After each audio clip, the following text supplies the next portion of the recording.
And we begin with a top focus right now when Russia began its special military operation in February 2021. Ukraine saw a major uptick in volunteers who were willing to fight on the front lines. And as a surge of patriotism swept the nation, now 2 years on, with heavy casualties and grinding trench warfare reminiscent of World War I, the Ukrainian military is struggling to fill in its ranks. Ukrainian President Volodymyr Zelensky has warned that the army may call upon over 500,000 people to battle, and this to match Russia's 600,000 soldiers who were deployed on the front lines.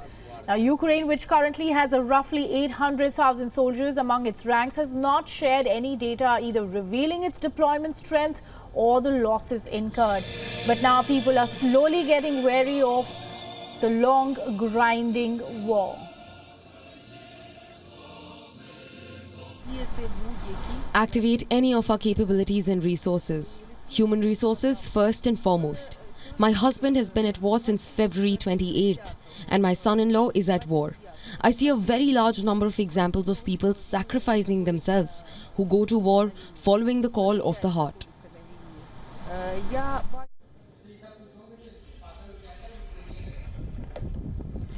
Now, Zelensky wants to lower the age of military service from 27 to 25.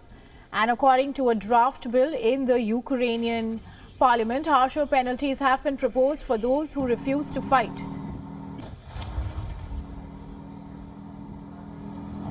Human rights monitors in Ukraine have warned that stricter legislation concerning draft enforcement would only serve to turn Ukrainians away from military service or worse, and they mimic Russian authoritarianism.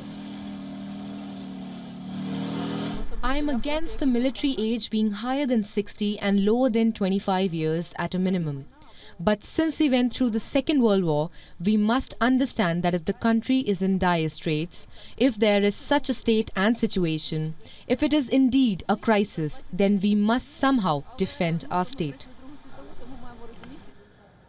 Now, the proposed changes have prompted outcry on social media, with many Ukrainian figures posing alternatives to tackle the nation's mobilization woes. And one ruling party lawmaker suggested exemptions from service in exchange for substantial donations to the military budget. Harsh as it may sound, in my opinion, it is necessary, because it's really a matter where it seems to me there is no choice. For example, I will turn 18 and I'm still deciding, but I might be drafted. In general, my dream is to become a pilot, so I might become a military pilot most likely. My parents won't allow it for now, but we'll figure it out. And on the battlefront, Ukrainian forces continue to fight the Russian forces, and Moscow has recently increased the intensity of its attack on Ukraine. Zelensky, however, said that Russia fired 500 missiles and drones in 5 days, and the aim of Russian forces is clear: to inflict a maximum damages during the harsh winter. And what could compound the problems for Ukrainian military is the drying up of aid from its Western allies. Kyiv's military warned that Ukraine is running low on vital supplies for its air defense systems. And further aid to Ukraine from the US hangs in the balance, as the Biden administration has released the last tranche of military aid worth approximately $250 million that Washington can commit to Kyiv without further congressional approval.